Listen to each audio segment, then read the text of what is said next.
दोस्तों, Paulo Coelho ने इस किताब में एक ऐसी लाइन लिखी है जिसने करोड़ों लोगों की जिंदगियां बदल दी। वो लिखते हैं, जब आप सच्ची लगन से किसी चीज को पाना चाहते हैं तो पूरी कायनात, यूनिवर्स आपको उससे मिलाने की साजिश में लग जाती है। क्या आपको अपनी जिंदगी का मकसद पता है? क्या आपने कभी कोई ऐसा ख्वाब देखा है जो आपको सोने नहीं देता?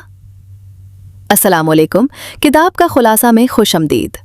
आज हम दुनिया की अजीम तरीन किताबों में से एक द अल्केमिस्ट का खुलासा करने जा रहे हैं। ये सिर्फ एक कहानी नहीं है, ये एक आईना है जिसमें आपको अपनी जिंदगी, अपने डर और अपने ख्वाब नजर आएंगे। कहानी शुरू होती है स्पेन के एक छोटे से गांव से, जहां संतियागो नाम का एक लड़का रहता है।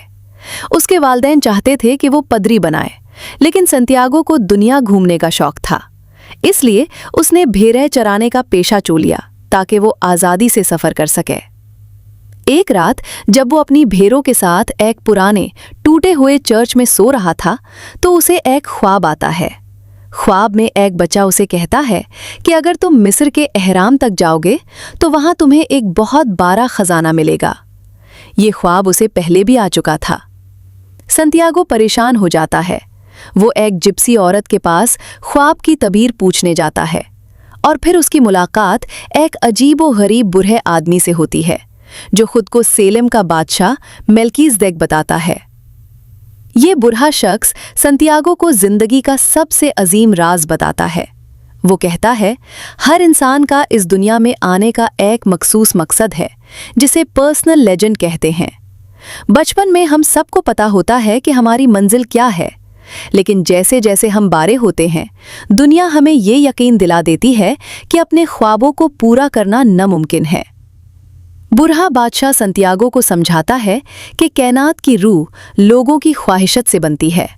अगर तुम अपने ख्वाब को पूरा करने निकलते हो तो कायनात तुम्हारी मदद करेगी। वो संतियागो को नसीहत करता है कि ओमेन्स को पढ़ना सीखो जो खुदा ने तुम्हारे रास्ते में रखे हैं। संतियागो आज बहुत बड़ा फैसला करता है। वो अपना कंफर्ट जोन छोड़ता है, अपनी तमाम भेड़ें बेचता है और अफ्रीका के शहर टैंजियर का टिकट ले लेता है। वो अपने खजाने की तलाश में निकल पड़ता है। लेकिन दोस्तों, हकीकत की दुनिया ख्वाबों से थोड़ी मुख्तलिफ होती है। टैंजियर पहुंचते ही एक अनजान शहर में, जहां की ज़बान वो नहीं जानता था, संतियागो पर एक बहुत बड़ी आजमाइश आती है। एक लड़का उसे धोखा देकर उसके सारे पैसे, उसकी सारी जमा पूंजी चुराकर भाग जाता है। संतियागो बिल्कुल अकेले, बेयरू मददगार एक अजनबी बाजार में खड़ा था। उसकी आंखों में आंसू थे। उसने सोचा, मैं कितना बेवकूफ़ हूँ। मैंने एक आम से ख्वाब के लिए अपनी सारी जिंदगी की कमाई ज़ाया कर दी। उसका दिल चाहा कि वो वापस चला जाए, लेकिन फिर उसे बूढ़े बादशाह की बात याद आई। उसने खुद से कहा, मैं एक बेचारा लुट्टा हुआ मुसाफिर बनकर भी रो सकता हूँ और एक ऐसा बहादुर शख्स बनकर भी सोच सकता हूँ जो अपने खजाने की तलाश में निकला है। फैसला मेरा है। दोस्तों, द अल्केमिस्ट का ये हिस्सा हमें सिखाता है कि जब हम अपने ख्वाब की तरफ पहला कदम उठाते हैं तो बिगिनर्स लक के बाद हमेशा एक बहुत बड़ा इम्तिहान आता है। कायनात चेक करती है कि आप अपने मकसद के लिए कितने संजीदा हैं। अगर आप पहली नाकामी पर वापस मुड़ जाएंगे तो आप कभी अपनी मंजिल तक नहीं पहुंच सकते। पैसों के बगैर सफर करना नामुमकिन था। संतियागो एक पहाड़ी पर मौजूद बर्तनों की दुकान पर जाता है। ये दुकान एक क्रिस्टल मर्चेंट, शीशे के ताजिर की थी, जिसका बिजनेस बहुत ठंडा चल रहा था। संतियागो उसके पास काम शुरू कर देता है। संतियागो की नए आइडियाज और मेहनत की वजह से उस दुकान पर ग्राहकों की लाइन लग जाती है। 1 साल गुजारता है और संतियागो इतना पैसा कमा लेता है कि वो चाहे तो वापस स्पेन जाकर अपनी भेड़ें दोबारा खरीद सकता था या फिर मिस्र का सफ़र जारी रख सकता था। इस दौरान संतियागो उस क्रिस्टल मर्चेंट से बहुत कुछ सीखता है। मर्चेंट का एक ही ख्वाब था, मक्का का सफ़र करना, लेकिन वो कभी गया नहीं। जब संतियागो ने पूछा कि आपके पास तो अब बहुत पैसा है, आप मक्का क्यों नहीं जाते, तो ताजिर ने एक ऐसी बात कही जो हम में से बहुत से लोगों की कहानी है। उसने कहा, मेरा ख्वाब ही है जो मुझे जिंदा रखता है। मुझे डर है कि अगर मैं मक्का चला गया और मेरा ख्वाब पूरा हो गया तो फिर मेरे पास जीने के लिए क्या बचेगा। मैं बस इस ख्वाब को ख्वाब ही रखना चाहता हूँ।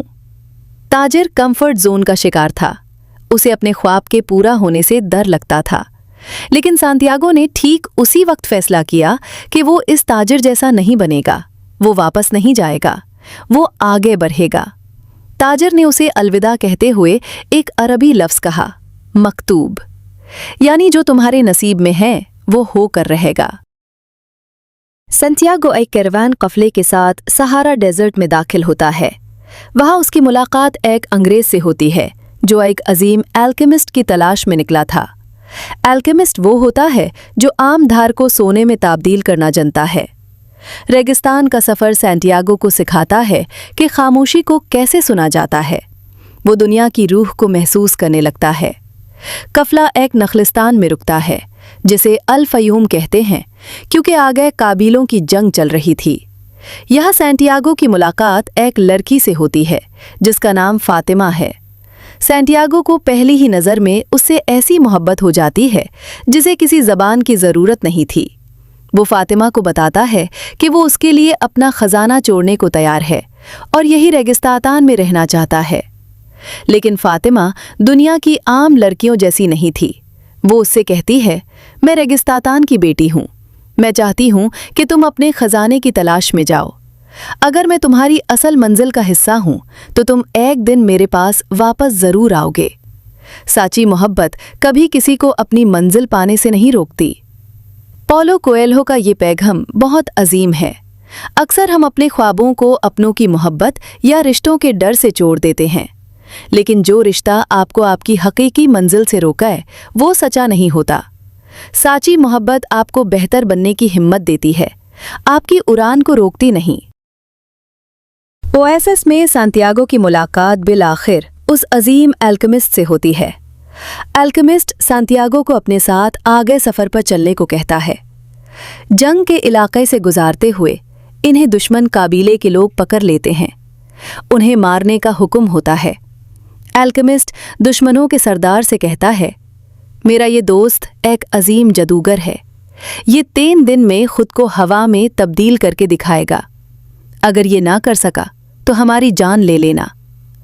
सांतियागो के होश उड़ जाता है। उसे तो पता ही नहीं था कि हवा में कैसे तब्दील होते हैं। एल्केमिस्ट कहता है, जिस शख्स को अपनी पर्सनल लेजेंड पर यकीन होता है वो दुनिया का हर काम कर सकता है। तीसरे दिन सांतियागो पहाड़ी पर खड़ा होता है। वो रेगिस्तान से बात करता है, फिर हवा से बात करता है, फिर सूरज से, और आखिर में वो उस हथ से बात करता है जिसने इस कायनात को बनाया है। सांतियागो को समझ आ जाता है कि खुदा की रूह और उसकी रूह अलग नहीं है। अचानक एक बहुत बड़ा तूफान आता है और सांतियागो वहां से गायब होकर काबीले के दूसरे हिस्से में नामुदार होता है। सरदार हैरा रह जाता है और उन्हें आज़ाद कर देता है। सांतियागो ने एल्केमी का असल राज पा लिया था, अपने अंदर के डर को ख़त्म करके अपनी रूह को पहचानना। एल्केमिस्ट सांतियागो को एहरम मिस्र के करीब चोर कर चला जाता है। सांतियागो रोते हुए पिरामिड्स के सामने गिरते हुए उस जगह खुदाई शुरू करता है जहां उसने ख्वाब में खजाना देखा था। तभी वहां कुछ लुटेरे आते हैं। वो सांतियागो को बुरी तरह पीटते हैं और उससे पूछते हैं कि यहाँ क्या ढूंढ रहे हो। सांतियागो सच बता देता है कि उसने ख्वाब देखा था। लुटेरों का सरदार हंसता है और कहता है, तुम कितने बेवकूफ़ हो। मैंने भी 2 साल पहले एक ख्वाब देखा था कि स्पेन के एक टूटे हुए चर्च में जहां भेड़ें सोती हैं वहां एक दरख्त के नीचे बहुत बड़ा खजाना छुपा है। लेकिन मैं इतना बेवकूफ़ नहीं कि एक ख्वाब के पीछे रेगिस्तान पार करूं। ये कहकर वो चले जाते हैं। सांतियागो मुस्कुराने लगता है। उसे पता चल चुका था कि खजाना कहाँ है। खजाना वहीं था जहां से उसने अपना सफ़र शुरू किया था, उस टूटे हुए चर्च के दरख्त के नीचे। तो फिर इतना लंबा सफ़र क्यों?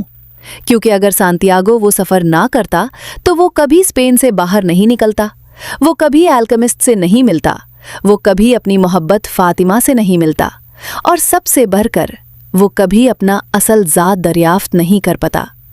असल खजाना सोना नहीं था, असल खजाना वो इंसान था जो सांतियागो उस सफ़र के दौरान बन गया था।